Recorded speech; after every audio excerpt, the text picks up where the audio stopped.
Jean-Luc Meunier, je suis formateur en usinage sur le site de Mably. L'usinage, ça consiste en quoi? On va partir d'une pièce brute et par enlèvement de matière, on va obtenir un produit fini. Pour cela, on va utiliser à la fois un outil informatique et des machines à commande numérique. Une petite démonstration, allez, suivez-moi.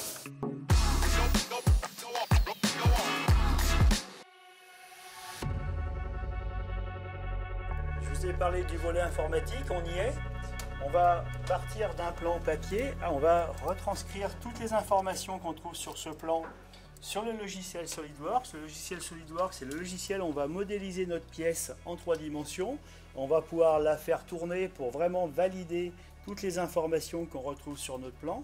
Une fois ce travail terminé, on va basculer sur le logiciel de programmation GoToCam, où là on va chercher à associer des outils aux formes afin de valider une simulation d'usinage. La machine va reproduire exactement ce que vous allez valider à l'écran.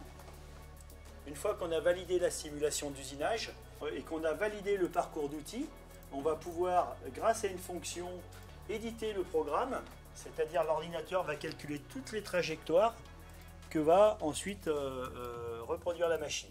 Donc une machine à commande numérique, elle répond à 3 déplacements qui s'appellent X, Y, Z.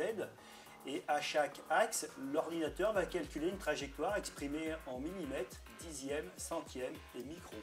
Ces machines à commande numérique sont en capacité de produire des pièces extrêmement précises au micron, c'est-à-dire 1 mm divisé par 1000. C'est ce qui répond aux attentes du monde de l'industrie aujourd'hui. Le programme qui a été élaboré par l'ordinateur, on va l'enregistrer sur une clé USB pour pouvoir l'intégrer dans la mémoire de la machine. On a différentes machines à commande numérique sur le site de Mably. On a des fraiseuses qui vont plutôt réaliser des pièces comme celle-ci par exemple. Voilà. Et les tours à commande numérique vont plutôt réaliser des formes cylindriques. Donc nous avons chargé le programme dans la machine à commande numérique. On va donc pouvoir tester l'opération de simulation avant usinage pour voir si tout correspond bien. Une fois qu'on a validé le processus de simulation, on va pouvoir donc monter des outils coupants à l'intérieur de la machine. On va devoir définir leurs encombrements via un banc de pré-réglage. Nous voici devant le banc de pré-réglage. Donc le banc de pré-réglage, c'est un appareil qui va nous servir à définir les encombrements des outils. On va relever ces valeurs pour les rentrer dans un menu de la machine. Alors actuellement, nous sommes en train de mesurer les outils directement sur la machine parce que cette machine a la capacité d'avoir un banc de pré-réglage intégré. Donc l'idée, c'est de mettre en contact l'outil sur le valpeur et la mesure va être rentrée automatiquement dans un menu de la machine. Et là, je vais pouvoir lancer l'usinage.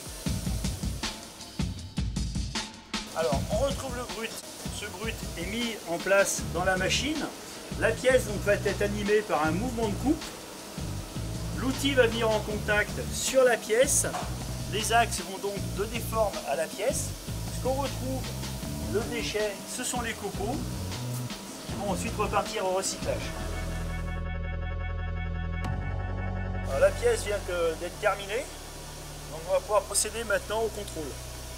Dans l'industrie, on fabrique des pièces pour le médical, pour l'industrie aéronautique, pour le nucléaire. Toutes ces pièces sont extrêmement précises, donc derrière, ça nécessite un contrôle rigoureux de toutes les dimensions. Pour cela, on va utiliser 2 façons de contrôler les pièces, soit des moyens manuels, ou sinon des outils informatiques. Allez, c'est reparti.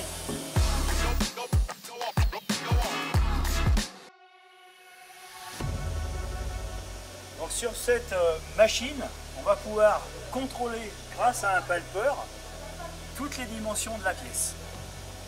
Et ensuite, l'ordinateur va calculer toutes les trajectoires pour ensuite éditer un rapport de mesure qu'on va pouvoir transmettre à notre client.